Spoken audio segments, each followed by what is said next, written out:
All right, hi everyone. It's Satsang. It's June 4th, 2026, and it seems like the months are just run together. I have to say I've got a rhythm to this now. So we do this on Thursdays, and then I rotate through and do we do all of pick a topic, prep work, do a little writing, and then it seems like Thursday happens a day later almost. So we're this is going fast, I'm telling you.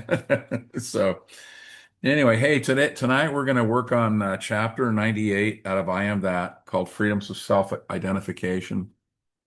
And what I wanted to talk a little bit about is the reason I feel like this is so important is that um, I always feel like when there's in this area of non-duality and Advaita, that a lot of, as you know, a lot of talking happens, and so I'm always interested in, how does it feel on the ground? And the reason I'm very interested in that is that it's from that I think the recognition arises, um, that you're in the middle of a journey and a transmission, and not involved in discussing details of Advaita or whatever. And the reason that matters is because in our culture, we're so used to thinking that when we're discussing something, that something's actually happening. And in this case, that's not the case. And additionally, what happens, of course, is that tonight we'll talk about it, but it's the fact that we return to ego so quickly. We're watching, and all of a sudden it's gone. And we say to ourselves, in fact, we sometimes we just kind of come awake a little later, and we go, I wonder how long I haven't been here. And uh, and then normally what happens is that we want to go back in and fix it. And the way we want to fix it is by being the autonomous doer that fixes the problem of that witnessing has disappeared. So I just wanted to kind of get a see-through on that tonight, and you'll see Nisargadatta does his little dance with it, and then I add my piece, which I think is a bit different, a bit more modern, if you will. So anyway, the chapter 98 is called Freedoms from Self-Identification. Um, so anyway, Maharaj starts out, it's a really beautiful beginning, I think, because he says to the questioner, hey, he says, can you sit on the floor? He must be an old guy like me. He says, do you need a pillow? He says, do you have any questions to ask? And then he says, not that you need to ask, you can well be quiet. He says, to just be is important. You need not ask anything nor do anything. He says, such apparently lazy way of spending time is highly regarded in India. It means that for a time you are free from the obsession with what next. When you are not in a hurry, the mind is free from anxieties. It becomes quiet, and in that silence, something may be heard, which is ordinarily too fine and subtle for perception. The mind must be open and quiet to see. What we're trying to do here is to bring our minds into the right state for understanding what is real. The questioner follows on and says, well, how do we learn to cut out the worries? He says, you need not worry about the worries, just be. Do not try to be quiet. Do not make being quiet into a task to be performed. Don't be restless about being quiet, miserable about being happy. Just be aware that you are and remain aware. Don't say, yes, I am. What next? I'm aware. What next? Don't don't go there. There is no next and I am. It is a timeless state. He says, if it is a timeless state, it will assert itself anyhow. He says, you are what you are timelessly, but what use of it is it to you unless you know it and act on it? Your begging bowl may be of pure gold, but as long as you do not know it, you are a pauper. You must know your inner worth and trust it and express it in the daily sacrifice of desire and fear. Questioner, if I know myself, shall I not desire and fear? This is really interesting because here we're getting back into what habits now. For some time, the mental habits may linger in spite of the new vision. And this applies to watching, right? When the watching disappears, it is the habit of longing for the known past and fearing the unknown future. Right? So normally when you wake up and you've been witnessing and you come alert and notice that the witnessing is left, if you notice what happens somewhere in between, there almost always is a mental recounting of something. Almost normally it's a way to make yourself feel permanent. The ego uses the mind in order to basically recite whatever it holds in its mind. And what its attempt is to make itself permanent in the face of changeability, which is exactly what manifestation is.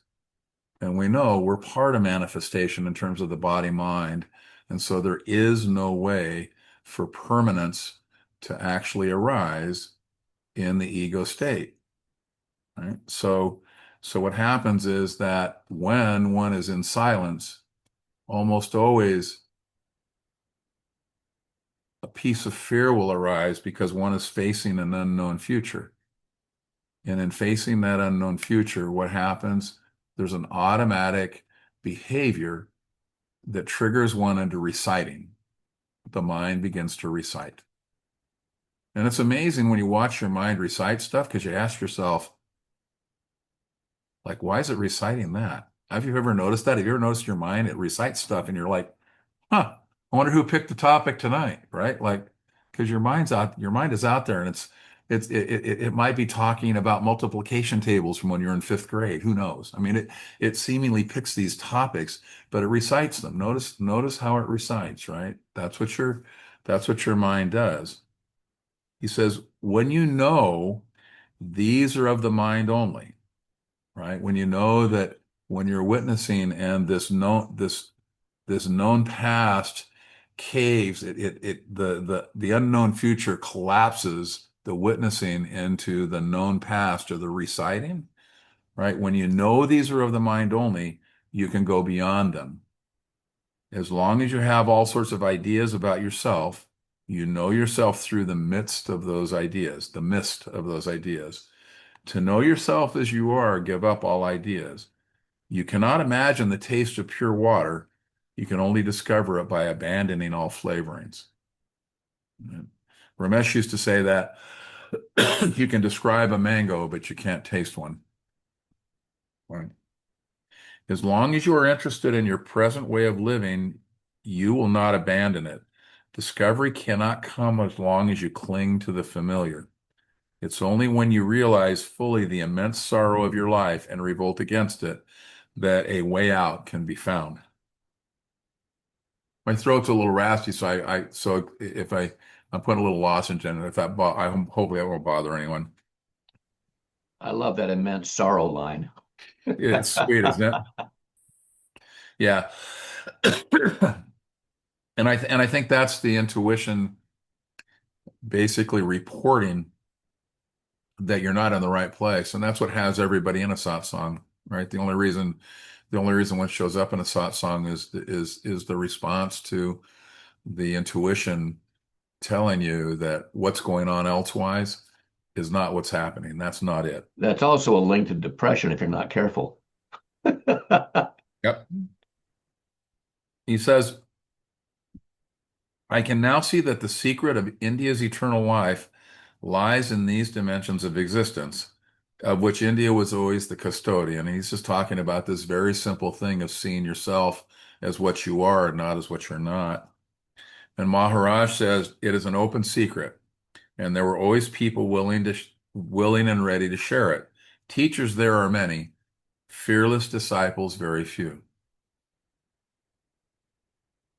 So the questioner says, I am quite willing to know. Maharaj, learning words is not enough. You may know the theory, but without the actual experience of yourself as the impersonal an unqualified center of being, love, and bliss, mere verbal knowledge is sterile. Then what am I to do?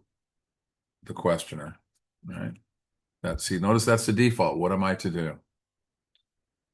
Now, this is going to be really interesting. Try to be, only to be. I would be really interesting to see the translation of that because try to be is an interesting, that's kind of an effort word. But what he's saying is that when it occurs to you that you're not in the place, start witnessing again. Whenever it occurs to you that witnessing isn't happening, go back to witnessing, right? He says the all-important word is try. And in my mind, I would say the all-important word is simply the alertness that you're not there. Right? A lot enough daily time for sitting quietly and just trying to go beyond the personality with its addictions and obsessions. Don't ask how, it cannot be explained. You just keep on trying until you succeed. Keep on witnessing. If you persevere, there can be no failure. What matters supremely is sincerity, earnestness. He called it fearlessness earlier. You must really have the surfeit of being the person you are, now seeing the urgent need of being free of this unnecessary self-identification with a bundle of memories and habits. This steady resistance against the unnecessary is the secret of success. Why does there need to be a resistance? Because the unnecessary will continually intrude and impose. And that's why watching, if you will, becomes, in essence, a resistance, right? Because when one notices they're not watching, you put yourself in the watching, and immediately we begin again. That's the resistance. Now, also just notice whenever you begin watching, I don't know if this is happening. I'm assuming it is, but one can almost always feel the relaxation of the tension that one has when one is not witnessing. When you're not witnessing and you're identified with yourself as the ego, it's a lot more compact and concentrated. There's a tension there. When immediately when the witnessing happens, it it's almost like a distance, right? The relaxation happens, and there's a distance between you and between the watching and what is being watched. So just notice that because that's a nice thing just to notice. Boom, I'm in watching the relaxation, the release happens. He says, after all, you are what you are every moment of your life, but you are not conscious of it except maybe at the point of awakening from sleep. All you need to do is be aware of being, not as a verbal statement, but as an ever-present fact. Now, one way I try to explain that a lot of times is that it's like a painting, right? And you've got the canvas and you have the painting. And when the painting covers the canvas can't be seen. When the ego basically in its identification occupies the entirety of perception, then the witnessing collapses. Right? So that's all that happens. So when he says, after all, you are what you are every moment of your life, but you're never conscious of it. The reason they're not conscious of that, the fact that you are the canvas, right, is because it's covered. So all of us come to this from that place. And that's why most of us start with traditions that are, how do I improve the only thing that I can see? Right? So remember, whenever you move from something to it, whenever you start to see and you move from a tradition that's ego driven and you move into this kind of a tradition, be grateful for the tradition you came from. No reason to judge that. It's what delivered you here, right? So all of that time I spent in Osho's ashram dissecting my primal behavior and who knows what, um, you know, incredible, incredible stuff. It was what got me to the place that when I heard Ramesh, I could say, something's different here, and immediately I knew there was an intuition that knew it. This is the right track. So just be grateful. It's bringing you here, but we all start completely identified. At least I haven't found anyone that hasn't. How's that? So the awareness that you are will open your eyes to what you are. It is all very simple. First of all, establish a constant contact with yourself. Be with yourself all the time. That's the watching, right? That's the self he's talking about. Into self-awareness, all blessings flow. Begin as the center of observation, deliberate cognizance, and grow into a center of love and action. I am as a tiny seed which will grow into a mighty tree, quite naturally, without a trace of effort. Now, have you ever noticed in these conversations that Maharaj will say something and then the questioner comes back with a clearly identified question, right? These are the hammer blows, right? Because you can see the questioner then says, I see so much evil in myself. Must I not change it? Right. And this reminds me when Ramesh would say there is no autonomous free will. And someone would say, well, that just means I can go get a gun and go kill people, without realizing that what they were talking about was engaging their autonomous free will to go get a gun and kill people, right? That wasn't really a response to the recognition that there is no free will. So Maharaj says, evil is the shadow of inattention. In the light of self-awareness, it will wither and fall off, right? All dependence on another is futile, for what others give, others can take away. Only what is your own at the start will remain your own at the end. Accept no guidance except from within. And even then, sift out the memories, for they will mislead you, right? The known past, the unknown present. Even if you're quite ignorant of the ways and the means, keep quiet and look within. Guidance is sure to come. You are never left without knowing what your next step should be. The trouble is you may shirk it. The guru, Satsang, is there for giving you courage because of this experience and success, but only what you discover through your own awareness, your own effort, will be of permanent use to you. Right? So device. All of these things that we do, they're all devices, crutches. So use them, but recognize what they are. Remember, nothing you perceive is your own. Nothing of value can come to you from the outside. It is only your own feeling and understanding that are relevant and revealing. Words heard or read will only create images in your mind, but you are not a mental image. You are the power of perception and action behind the image. That's why when you go to the watching, you can feel the relax, you can feel the release, you can feel the concentration collapse, right? That's because you are the power of perception behind the image and beyond the image. So you're going to where who you are and who you are, right? And that's the place where permanence actually is found. Okay. He says, you seem to advise me to be self-centered to the point of egoism. Must I not yield even to my interest in other people? And here it says, your interest in others is egoistic, self-concerned, and self-oriented. You are not interested in others as persons, but only as far as they enrich or ennoble your own image of yourself. And the ultimate in selfishness is to care only for the protection, preservation,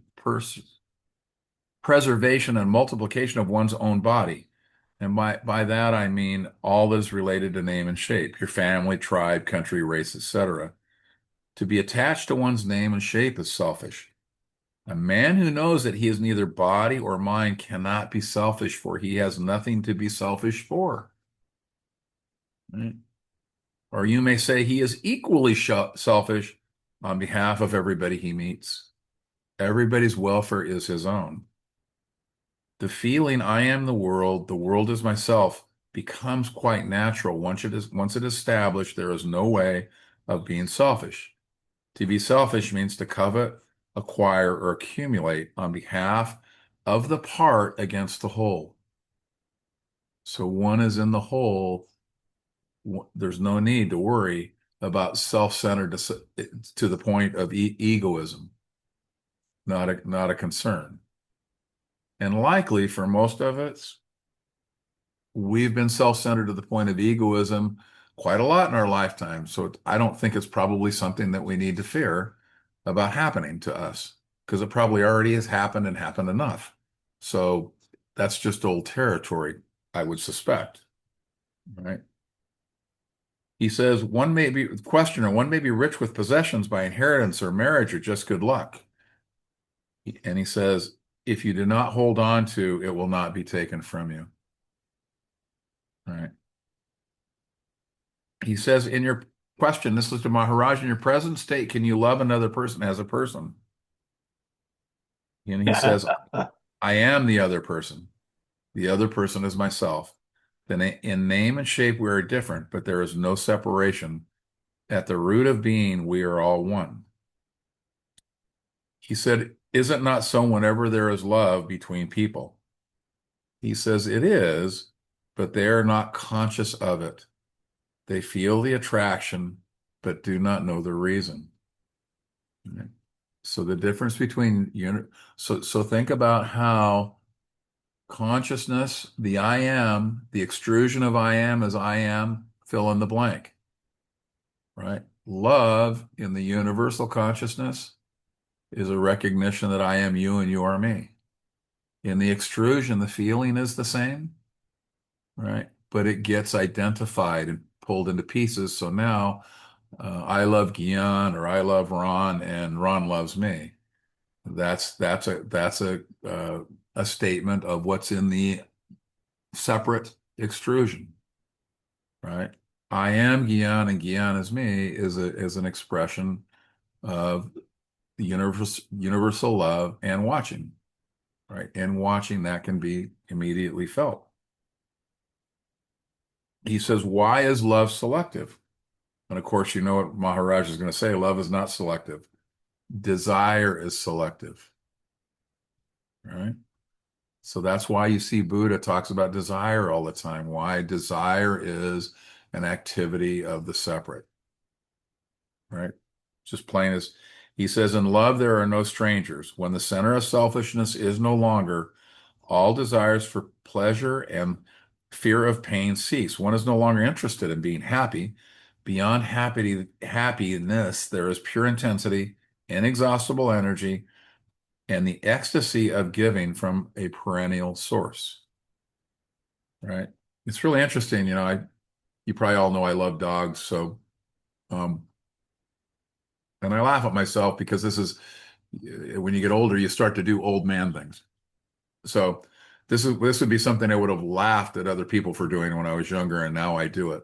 But I drive my dogs out every morning so that we can. I always tell people in my retirement what we do is we fetch coffee and bark at trucks because my dogs like to bark at the trucks. So, um, but when we go out, I have a Ziploc full of dog biscuits, milk bone kind of biscuits, and I break them up and I give them to my dogs, feed them to one, and put them in a pile for the other, and we drive along. But as we drive through the neighborhood, I have that Ziploc bag, and so what happened is some years ago, and I would ask for permission, but I started to give the bones to all of the dogs in the neighborhood. And that's just become a ritual in our neighborhood now that the crazy old man in the red Jeep delivers, dog biscuits to the dogs. But whenever I read this, it's I am the other person and the other person is myself. In the name and shape, we are different, but there's no separation. At the root of being, we are one. And when I'm passing out dog biscuits to the little dogs in the neighborhood, there's always that there's always I am you and you are me. I mean, they're all my dogs, every single one of them. And I'm just delivering the biscuits. And it's built right in. So watch yourself because in your life you'll start to notice that as you witness that behavior all of a sudden it becomes incredibly um, about you and the other at the same time. And you'll just see that start to emerge. That's a natural emergence. Don't stop that. It's the ego that wants you to hold an image that makes you look like somehow that may not be the case. Okay. All right. I'm gonna go ahead and end this. I think you guys get, you get the gist. There's one more little piece on the next page. He says one suffers. The question says, does one suffer only for one's own sins? And Maharaj says, one suffers along with what one thinks oneself to be. If you feel one with humanity, you suffer with humanity. To to to be is to suffer. This is the piece I want you to hear. The narrower the circle of self-identification, the more acute is the suffering, right? Also, the more acute is the experience. That's what I was talking about how earlier, that when you're in identification, the experience itself feels concentrated, more solid, right? In witnessing, it relaxes, and the same thing is seen from an entirely different place. Suffering is the same. Suffering, my own suffering is much more dense and much more concentrated. When humanity is suffering and suffering happens with humanity, entirely a different experience, right? So all of these things have to do with the universal versus the individual. So that's what we're talking about here. Now, part of what I wanted to I wrote a piece this week. Some of you read it, but what I wanted to point out here is that there's almost a doggedness in the behavior of the ego, right? And just recognize that's going to happen.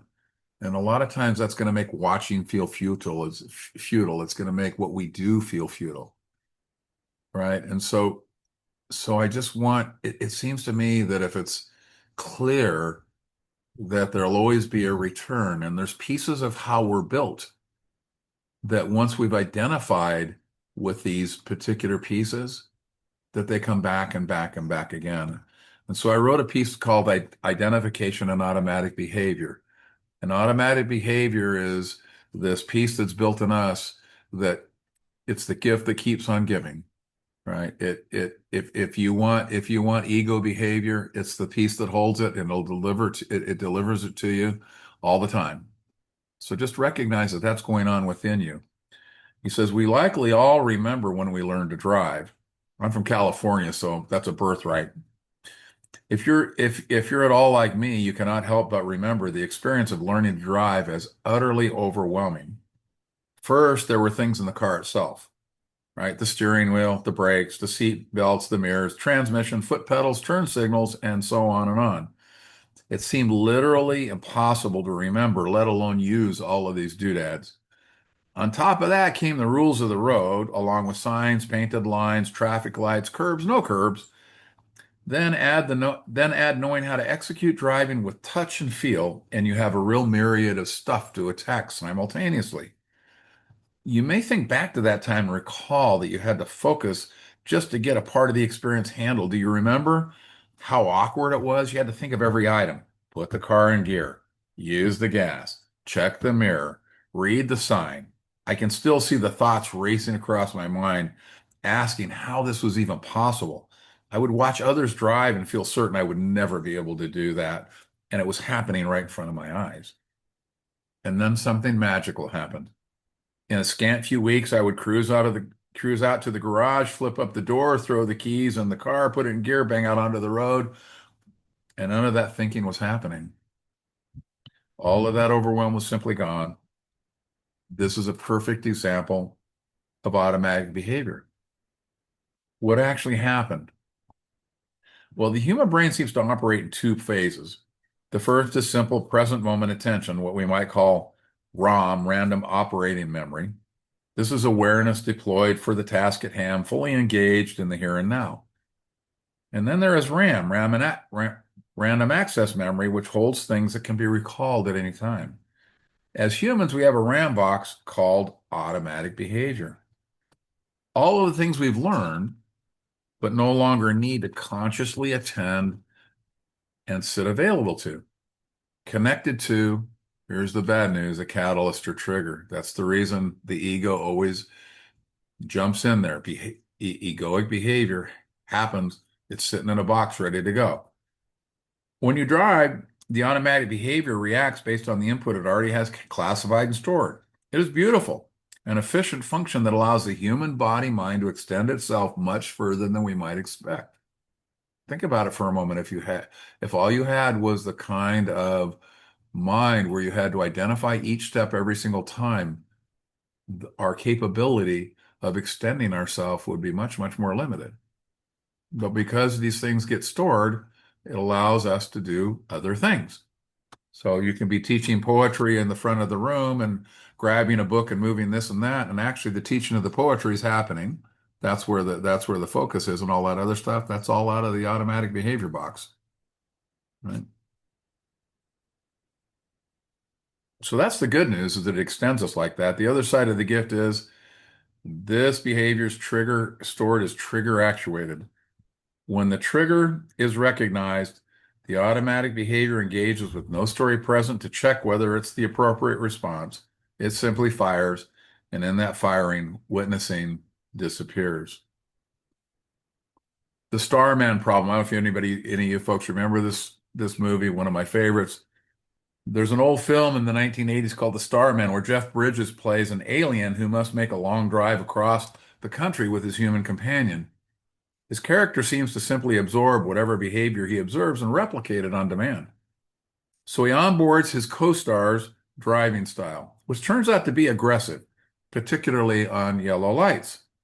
Just alien stores that yellow light means slam the gas pedal to the floor and go like hell.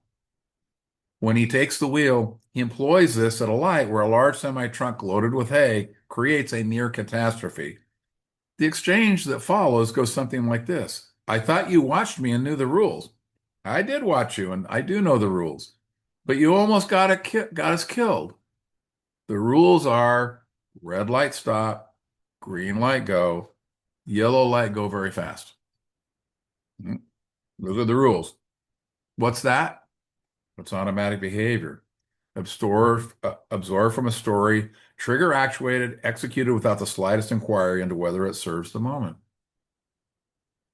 So if you grew up driving aggressively, then when when attention isn't being paid, when it's simply automatic behavior, you may notice that even at the age of 73, you drive more aggressively, and when you come to, you're like, what the hell am I doing? Right? But the stored behavior is, you drive like a predator if you grew up in Southern California, because that's how we were taught to drive. It was very fun. We had in the day we had wide open freeways. We could just, go crazy, and we did.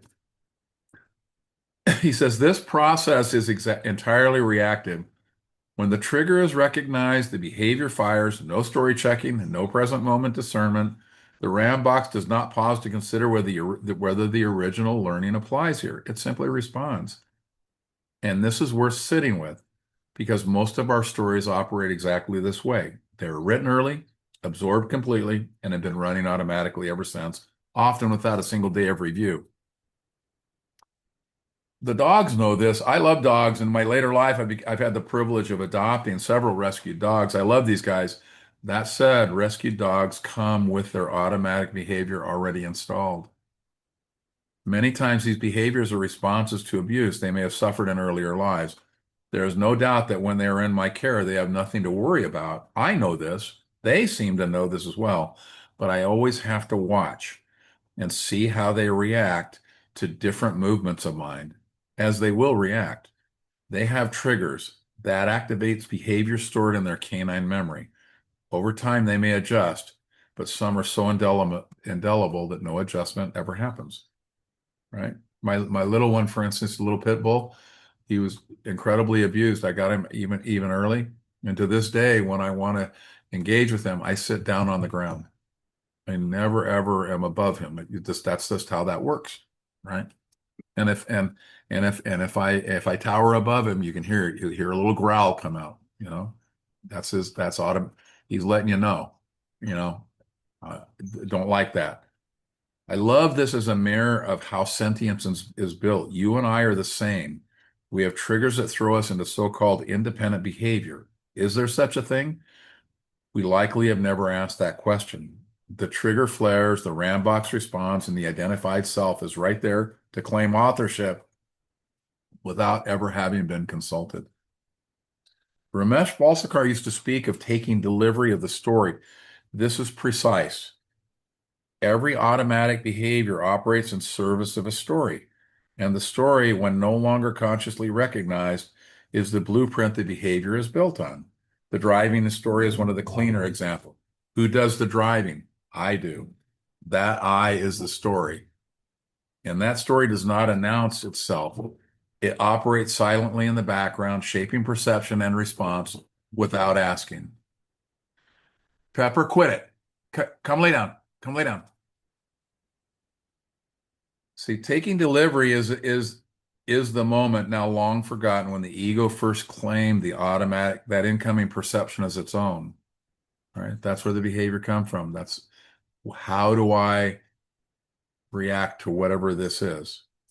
Right? Before content gets stored into automatic behavior, it gets claimed, received as the property of the ego.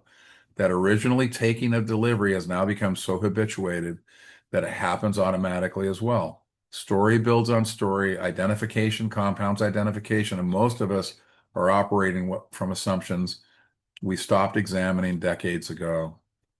Chapter 98 of I Am That takes this right to the root. Maharaj is unsparing. He points out, as long as we take ourselves to be a person, a body, mind with history, a name, a set of preferences and fears, we remain vulnerable to everything that happens to that person.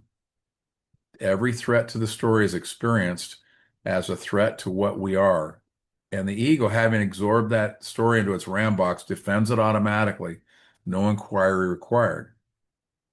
Here's something you've likely noticed in your own sitting. You can be clearly in the witnessing position, watching thoughts arise, pass, watching sensation, watching the field of experience, and then without a transition, you can remember you are gone. You are in a thought, in a plan, in a memory. The watching's vanished. When you come back, there's often a scrambling. What happened? How did I lose it? How do I get back there? And this scrambling is identification itself. The ego, having been caught, rushing to reassert itself, is the one that managing the spiritual process. Maharaj is not interested in this drama. He keeps pointing to what was present before the thought, before the identification, the awareness in which the whole play unfolds. He asks, who notices the watching collapsed? If you can notice it, you are never fully absent. The noticing itself is what you are. Now, what you'll see is that as you go back to watching, after the watching collapses, that the next step is noticing that the watching has collapsed. That's the next step, and then that will become part of the witnessing, right? And when it happens that way, it's much easier. The sense of surprise, like where did I go and how did that happen? It's not as prevalent. So the simply going back to watching becomes very, very easy. He says, right? So what do we actually do? There's a practical pointer, and this is about what I just said, worth introducing here, markers and distinctions. A marker is simply the line between manifestation, the worlds of objects and meaning making, and your sense of existence as awareness. When you locate and abide in that sense of existence, you will unwittingly slip into the normal meaning making mode of cognition, often without realizing that this has happened. The marker tells you the movement has occurred. The distinction tells you from where you have moved. So when you wake up and you're not witnessing anymore, there's your marker, right? And the question is, when did that happen? As one starts to watch, you'll notice when that happens. That becomes the distinction, right? The marker is that you forgot. The distinction is where. Where on the line did that happen? There is one marker that a seeker actually needs. Maharaj pointed to it as well. Pay attention to the I am, not the story attached to it, not the content following from it, just this bare sense of being. When you're abiding there and you notice the slip into the identified mode, you've located the marker. The distinction is the felt difference between the two. Over time, the noticing comes earlier and earlier, not because you are making a better decision, but because the watching itself becomes more familiar than the sleep. Right? Watching it, you become watcher. The antidote to identification is simply watching. When the watching collapses and you come back, continue the watching. There is no emergency here requiring a response. It's a thing to no emergency. It's simply watching's collapse. The collapse is not a dumpster fire waiting for you to put it out. Let the dumpster burn. As Ramesh said, it is so easy, it is so difficult. Easy because there's nothing to do but watch. Difficult because we automatically grab the wheel and find ourselves operating from separation again. And the very first impulse is to grab the wheel a second time, now in the name of getting back to presence. Right? No need. Let the dumpster burn. The first thing we can do is simply see that there is no emergency. The collapse of watching is not one. It's just the RAM box doing what it does. See that clearly. Without the scramble is itself the return. The awareness in which identification arises and passes has never left, right? The picture just covers the canvas. That's all. It's always there. It's never left. It does not come and it does not go. Right? So when one is watching and it collapses, that changeability comes from what? It comes from duality. It comes from the egoic identification. That's the slippage. The awareness is always there no matter what's happening on the other piece. And over time, the watching starts to account for that as well. It is what you are. Yeah. So that's my piece. That's my piece on the on identification. And I think the thing here is just to see that there are no emergencies, right? Emergencies always only exist in the ego, right? The emergency to try to fix something, make something like it was before, or make something new that's similar to what it was before, however the ego is strategizing, right? And even that sense when the watching collapses, why is it we right? What's in the automatic box?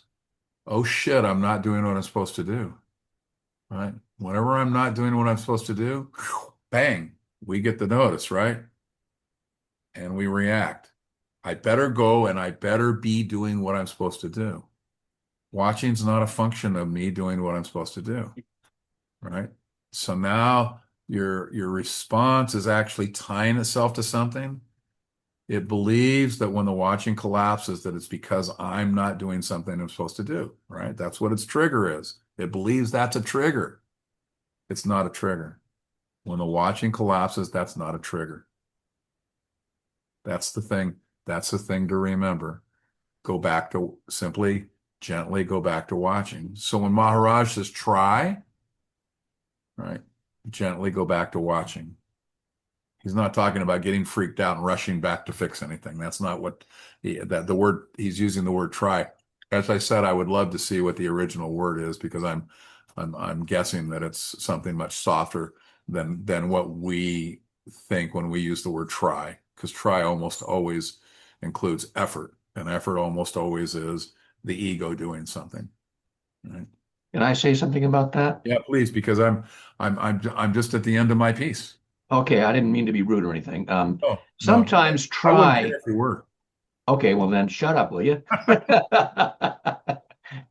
Um, sometimes try is like taste. Like if you want somebody to taste something that they've not eaten before, for Yes. example, you say, "Well, try it." You're not expressing effort. It's like be in that space where that thing exists, and he may mean something along those lines. I'm just guessing, but it feels more like that to me. As No, you, and I really appreciate that because I had not really you're exactly right. That is a use of try, and it's the use, and I think it is the yeah. use that's a wonderful add to what because Oh, thanks, man. whenever Yeah. yeah, I know whenever I've read this particular piece, I'm always like I don't like because I was always holding on to that try as a much Well, the different. usual the usual interpretation of that is exactly what you Oh, I but think. I think that's a really great. It's like try this Like try it, you'll like it, you know. like that. Exactly. And the other thing, the other thing That's that what he's gets talking me about. too is how how the identification is like a default state, you know.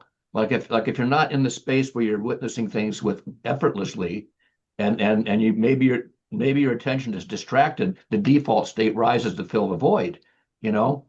And I remember this because I remember talking to you about this a long time ago, like in 2009, the first and only day where I had almost 11 hours of nonstop witnessing. Hasn't happened since then, but what was happening during that day is that when I found my awareness starting to waver or go slightly astray, for some reason at that point I was able to bring it back to the witness and the watching, and it was I felt, God, man, what a gift. And so it's like a default state that will arise in the absence of inattention, you know. I'm done. And no, and I think part of it is also just that's exactly right. It's the default, but it's also seeing the absurdity of that. In other words, in the beginning, we don't recognize that we're bringing the ego back to solve the problem of being in the ego. We don't see it, right? It happens, it completes the loop.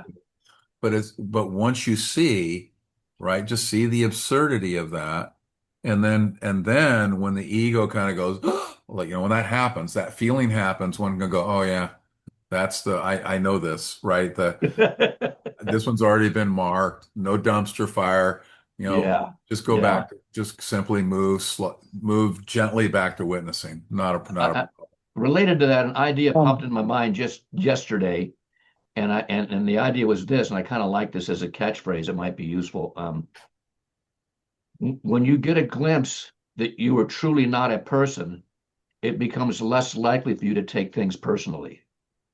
You know, and the greater the perspective of seeing that you're not a person as it expands and does what it does naturally, the less likely you are to get caught up in taking things personally. So that's my Now, catchphrase for today. well, and no, and it happens in every moment, I was shopping yesterday, and so I was standing in front of the deli case, and of course the floors I mean, my back hurts when I'm on really hard floors like cement floors in a Oh, grocery store.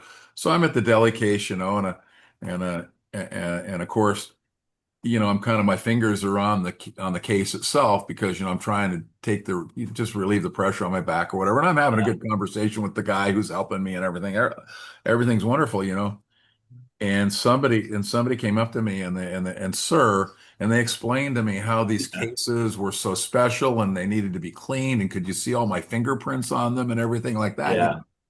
And I thought to myself, oh my goodness, when I was younger, I'd have probably taken a shopping cart and stuffed up that guy's ass. You know what I mean? That would have been the typical Allen response would have been just like Yeah, that. buddy. And it was just seeing that I started, it's what you said, I just started to laugh. And I'm sure that might have been a bit disconcerting for him because I'm not sure he was looking for laughter as a response. But Yeah. there was a hilarity in that moment seeing that the personalness that might have actually been in that he might have even been trying to deliver that just simply there was no place for it, right? It was Yeah. Yeah. it just became a really funny thing. So, Yeah. um, you That know, reminds me of a time I was meditating and there were thoughts going ape shit in my mind, right? And I was, and I then I heard an internal voice very distinctly saying, "Oh, there's Brad doing his thing again." Mhm. Well, I always say that. I mean, we are if you're when you're watching yourself, we are Yeah, largely, it's free entertainment to a no large kidding, degree. man. I can tell It's you that. laughable. We Yeah, are laughable. Um, absolutely, absolutely. would it be all right if I shared something, Alan? Please. There's this neuroscientist that I enjoy reading named Ian McGilchrist. Really interesting to read. And I saw a clip of him this week on Instagram, and what he described is something that that this has had the experience of, which is he said, everyone thinks of the unconscious as being like this, or the conscious as being like a boat on an ocean, right? So you're conscious of what's happening on this boat in the ocean, and the unconscious is like this ocean, and things sometimes pop up from underneath it. But he said it's really the incorrect analogy, and I think that this really has to do with what you were reading today. So he says it's actually more like a better analogy is you're on a stage and there's a spotlight. So whatever the spotlight's on is what you can see on that stage. And everything that is not illuminated is what you would call unconscious. So it's whatever's taking place that your attention is not focused on. So the witnessing actually never collapses. It's just that the witnessing gets moved. It focuses on a thought. Yes. So it's just like the spotlight pinpoints itself onto the thought. So for me, the way that that this is unfolding is that there's a practicing of relaxing and letting the filter of the light get bigger. So when I notice the filter of the light get small, I just go. I mean, I have like I call it's like a safety word, which is just the word that I say, and then the light gets bigger, and then it gets smaller, and then I say the safety word, and it gets bigger. And if No, you and I, just let that happen, there's no problem. You know what I mean? Because there's just no problem to it. You know what I well, mean? what's beautiful about that is in a way you circumvented that kind of feeling of, oh my God, right? Right. Because you've placed this little safety word in that gap, as it were. And so now the response becomes a different response. And I mean, I think it's really beautiful. I love it when I hear these. Remember when you get to the bottom of communicating or language, at the bottom of it is, in essence, story, right? That you can't get beyond that, right? And I might, well, I've told this one before about when the scientists figured out something different happened to the moon, and so they all convened in Kona because they wanted to get their story straight, so that when they communicated it, people would understand what they were saying, because no story, no understanding. So what Guion just did there, which I think is just amazing, is that he moved to a new story. So in mine, I'm using RAM and ROM. Well, that's probably outdated at this point in time. If you think about it, no one's talking about that anymore. I mean, you all know the example and everything. So when you're working with this, don't be afraid to create whatever the story is, right? That dissolves the mental piece that you're working with, right? Stories are like the thorns. One story takes away the other story. You throw, eventually both stories get thrown away.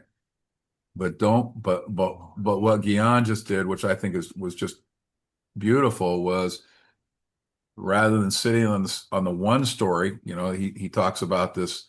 Um, I assume he's a professor of some kind, and so what he did was he was going, here's how the story usually is held. Here's how I see this. Here's how I see what the story is. I don't know if you noticed that the minute that he moved to the new story of the stage and the spotlight, that something shifts inside. You go, oh gosh, yes, got it. right? That immediately gives you, that's the thorn. That's the thorn that gets rid of the old one, right? I remember when we heard, like there was just one that did it for me. Ramesh was talking about some cognitive studies that were done, and he was talking about how actually what happens is that an activity happens and then the thought comes behind it, the thought that we all think caused it happens actually, the story happens after the activity itself, right? It doesn't happen before. That one little story change just opened up a whole world about how could you be an autonomous doer, right? When the activity was already done before the story that caused it got painted on top of it, right? So that just it was just like that story that Guion just told. You could feel a freedom in that moment. So watch for that yourself. Don't be afraid to create the new story, because that's because things change out there. The way we look at things, the way we understand things, that it all changes. So the stories, the thorns become new thorns, new generations. People are going to be talking to you. I mean, some people in the younger generation hear me talking, they're like, oh, dude, old dude. That's true. I mean, I'm using language and examples and stories that come from this lifetime, right? Well, their lifetime includes, new and different stuff. So the stories are all going to change. Right. Like the head in the tiger's mouth. I love that one, right? But who the hell here has ever seen, that's much more apropos to India in 1932 than it is to, now. But that's okay. There'll be a new version of that. Whatever it is perfect. Don't be afraid to go there. Go there. It's very freeing to let the new story take the place. Thank you for that. Brad Akian, beautiful, beautiful inputs. Thank you. All right. Anybody Thanks, else? John. Thanks, John. Yeah, it was great. What was the chapter again? From 98, chapter 98, freedom from self-identification. in I Am That? I am that. Okay, thank you. That was really helpful because this is Yeah. what has been unfolding lately. So Well, keep that was going, some of because it's a long chapter, so I quit about halfway through it or something along that line. And the rest of it I mean, the rest of it's really is really good. It's worth reading the rest of it. It really is. Yeah. Yeah. It's one where you keep reading it, keep going. That's good. That's good. That's good. Like all the whole way through, you're saying that to yourself. That's good. So yeah, don't go do a read through, because I think if that's what's coming up for you right now, that'll be a great chapter to go read. Thank you. All right, everyone. So I'll turn you all loose till next week, huh? Unless there's another question. I think we're good, huh? Thank you. Anybody Yeah. need anything? You're welcome. Anybody need anything? Remember, contact me. I'm more than happy to engage or respond. So and we've got the board. You can go there, and everybody knows how to get a hold of me. So whatever makes you happy. Oh, yeah. All right. Much love, everybody. I'll see Thanks, you. Alan. Take care, brother. Bye.